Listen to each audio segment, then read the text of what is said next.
Hospitals are places of life, death, and waiting.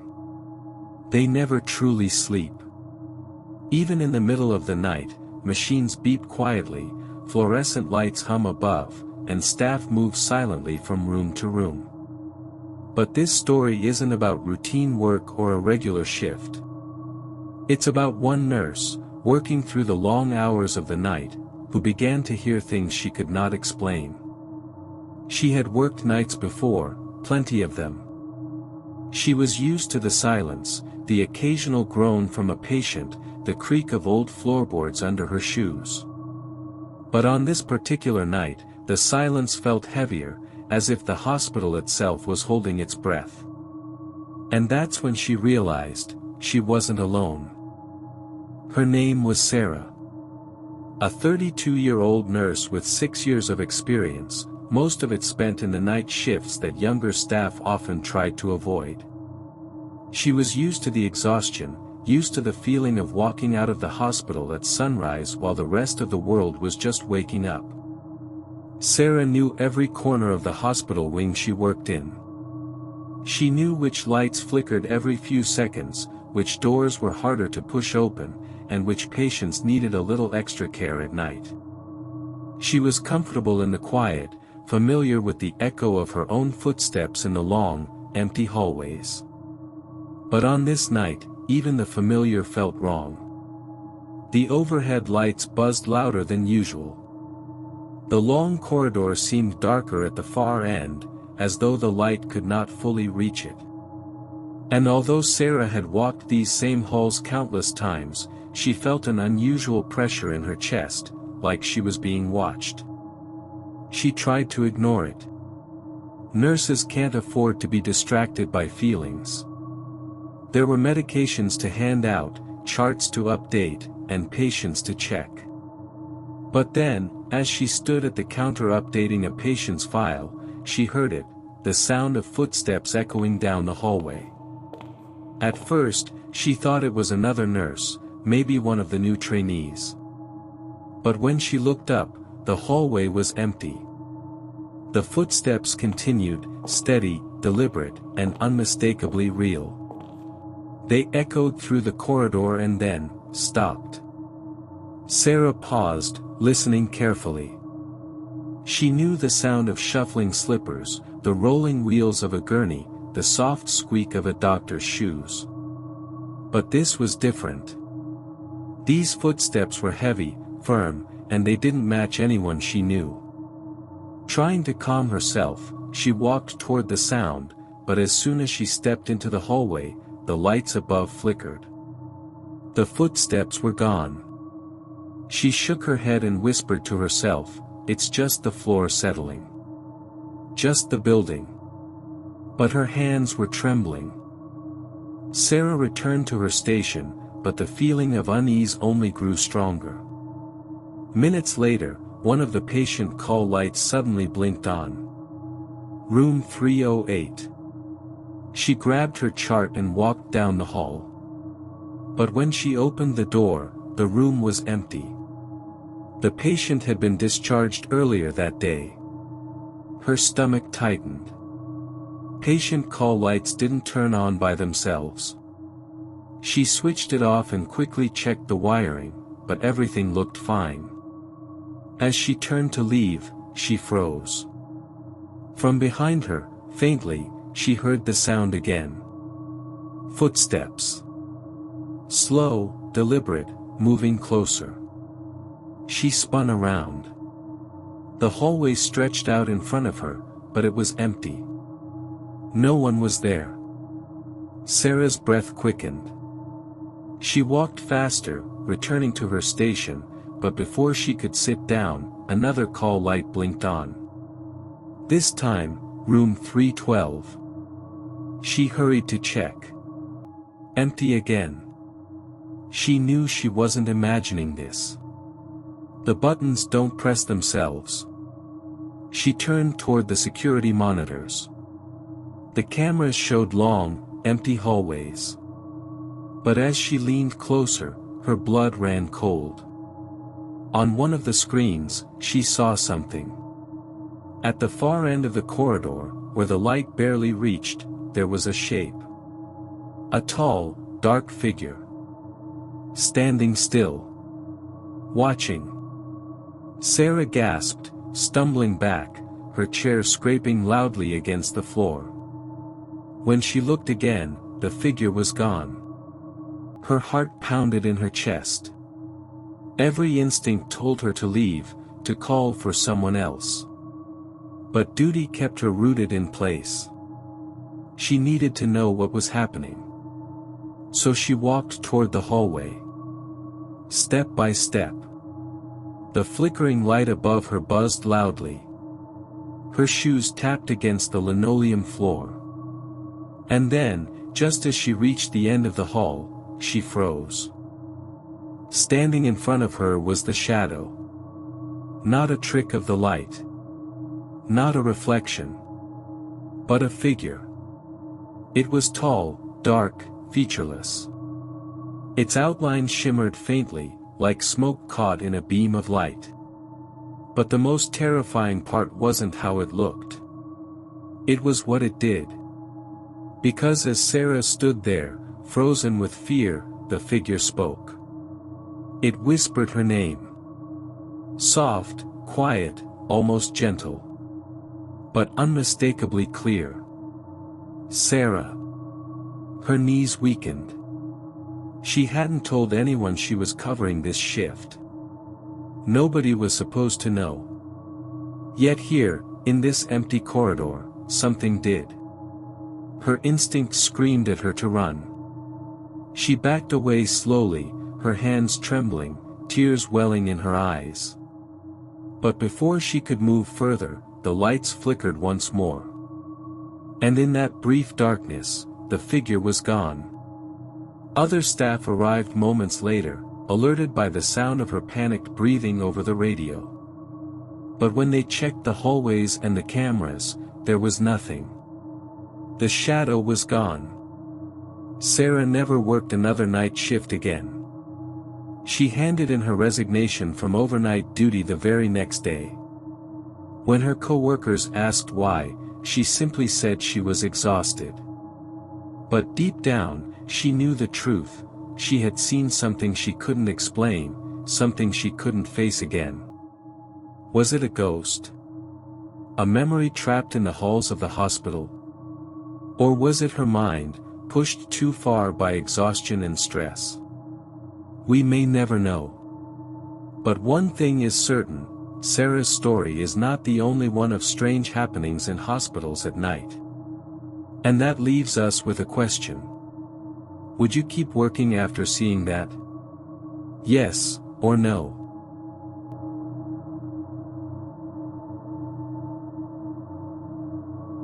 Most security guards worry about break-ins, stolen goods, or vandals sneaking into the property at night.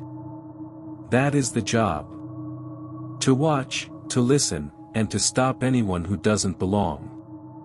But one guard discovered that not every intruder is human. And what he faced that night inside a dark and empty shopping mall would haunt him for the rest of his life. This is his story. His name was Daniel. He had been working as a night guard for nearly a decade. Reliable, steady, the kind of man who showed up on time and did his rounds without complaint. The mall where he worked closed at midnight. By 1 o'clock, the only sound inside was the quiet hum of the air conditioning and the occasional creak of steel shutters as they settled into place. For Daniel, the nights were usually long but uneventful. He would patrol the main corridors, check that doors were locked, and then sit inside the security office watching the monitors. The cameras covered every angle of the mall, long empty hallways, food courts without customers, and escalators frozen in silence. That night, as he sat in the dimly lit office, sipping lukewarm coffee, something on the monitors caught his eye. At the far end of the main hallway, under the glow of a single fluorescent light, stood a figure. It wasn't moving. Just standing. Perfectly still. Daniel frowned. No cleaners were scheduled. No workers were supposed to be inside. And yet, there it was. A tall figure. Watching. Grabbing his flashlight, Daniel left the office. His shoes echoed loudly on the polished tiles as he made his way through the mall. The air felt heavier with each step, the silence pressing down on him. When he reached the spot where the figure had been standing, the hallway was empty. He swept the beam of his flashlight across the walls, the ceiling, even the locked storefronts. Nothing. No sign of anyone. Thinking maybe the cameras had glitched, he returned to the office and replayed the footage. And that's when his stomach turned cold. Because as he rewound the recording, he saw the figure again. But this time, it was different. The footage showed the figure no longer standing at the end of the hallway. Instead, it was directly behind him. Daniel froze. He spun around, his flashlight trembling in his hand, but the office was empty. His radio suddenly crackled to life, loud in the stillness. At first, it was only static. Then, faintly, he heard something else. Breathing. Slow, heavy breathing. "Who's on this channel?" he asked, his voice breaking slightly. But there was no reply. Just the same steady sound of someone exhaling into the radio. The lights above him flickered once, twice, before settling back on. Daniel's hands were shaking now. He knew he wasn't alone. Determined to prove it to himself, Daniel left the office again. His flashlight beam cut across the dark corridors as he made his way down a narrow passage between shops. And then he saw it. The figure. It was standing in front of him, tall and motionless. Its face was blank. No eyes, no mouth, no features at all. Just smooth skin where a face should have been. The way it stood was unnatural, too still, as though it wasn't breathing. Daniel reached for his radio. "Base to control, I need backup, now." But all he heard was static. The breathing returned, louder this time, drowning his voice. Suddenly, the heavy metal doors at the end of the passage slammed shut with a deafening crash. The sound echoed through the entire mall. Daniel jumped back, his flashlight shaking wildly. When the beam steadied, the figure was gone. He was trapped. The next morning, when Daniel's co-workers arrived to relieve him, they found him unconscious on the floor of the security office. His coffee spilled, his flashlight lying beside him. He woke hours later, shaken and pale. He refused to speak about what had happened. But when the other guards checked the security tapes, they saw something chilling. Daniel was on the footage. Sitting in his chair, staring at the monitors. Then, suddenly, he began screaming. His mouth opened wide, his arms flailing, as though he was fighting something unseen. But on the cameras, there was nothing there. He was alone. Daniel quit his job soon after. He never worked another night shift again. And that leaves one question for you. Do you believe what he saw was real, or was it the toll of stress and long nights catching up with him?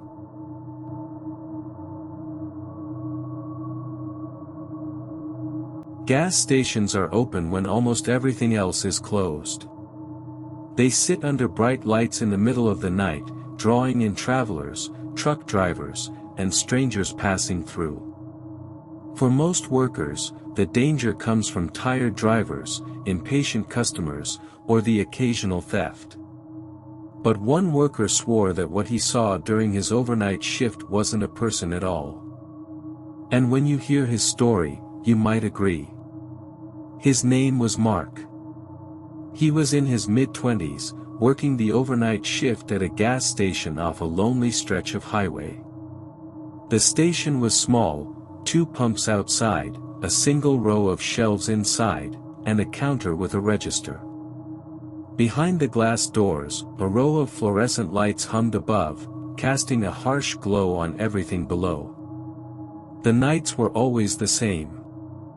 The occasional truck would pull in, headlights sweeping across the empty lot. A driver would fill their tank, grab a coffee, and disappear back into the night.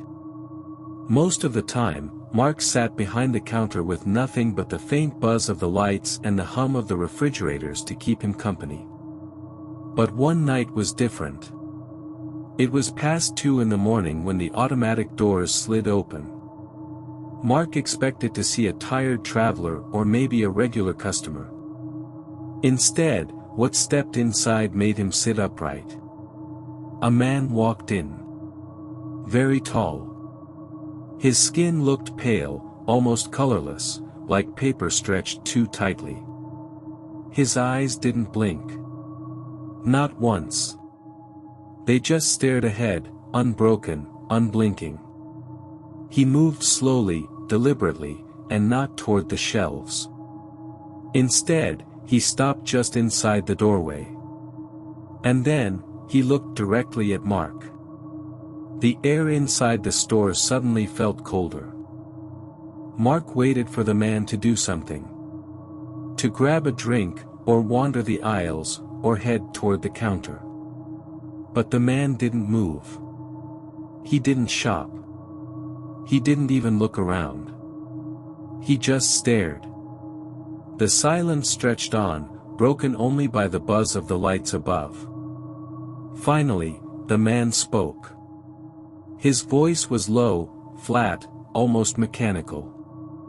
"Are you alone tonight?" Mark's chest tightened. It wasn't the question itself, it was the way it was asked. Not curious. Not conversational. It sounded more like a statement than a question. Trying to stay calm, Mark answered, "Yes, I'm the only one here." He regretted it the moment he said it. The man didn't respond. He only tilted his head slightly, as if studying Mark. Mark glanced toward the security monitor behind the counter. But the screen glitched, flickering with static. Each time the camera focused on the man, the picture warped. His body stretched unnaturally, his face blurred. Mark rubbed his eyes and looked again. The cameras cleared when focused on the rest of the store. But the moment they turned back to the man, the distortion returned. And still, the man did not move. Mark turned away for just a few seconds to grab the phone behind the counter. When he looked back toward the doors, the man was gone. The space where he had been standing was empty. Confused, Mark ran outside. The lot was empty too. No cars. No footsteps. No sound. That's when the pumps suddenly clicked on by themselves. The handles lifted, the numbers on the screens began ticking upward, though no one was there to use them. The faint smell of gasoline filled the air. Mark tried to rush back inside, but the automatic doors slammed shut before he could enter. He pulled, pushed, even banged on the glass. The doors wouldn't open. And then he heard it. A whisper. Not from outside. But from inside the store. Clear, close, and directed at him. "See you again soon." The lights inside flickered violently. The pumps shut off. The doors unlocked as if nothing had happened. But the man was gone. When Mark's manager came in the next morning, he explained everything. The pale man. The glitching cameras. The doors locking on their own. But the manager shook his head. The receipts showed no purchases. The cameras showed no customers. No record of anyone coming inside at all. According to the system, the gas pumps had never turned on. Mark never worked another overnight shift. He quit within the week, convinced he hadn't seen a man at all, but something else entirely. And to this day, he insists on one detail, that whisper. The final words spoken to him as the doors shut. "See you again soon." And now I'll ask you. Would you take that shift again, or quit like him?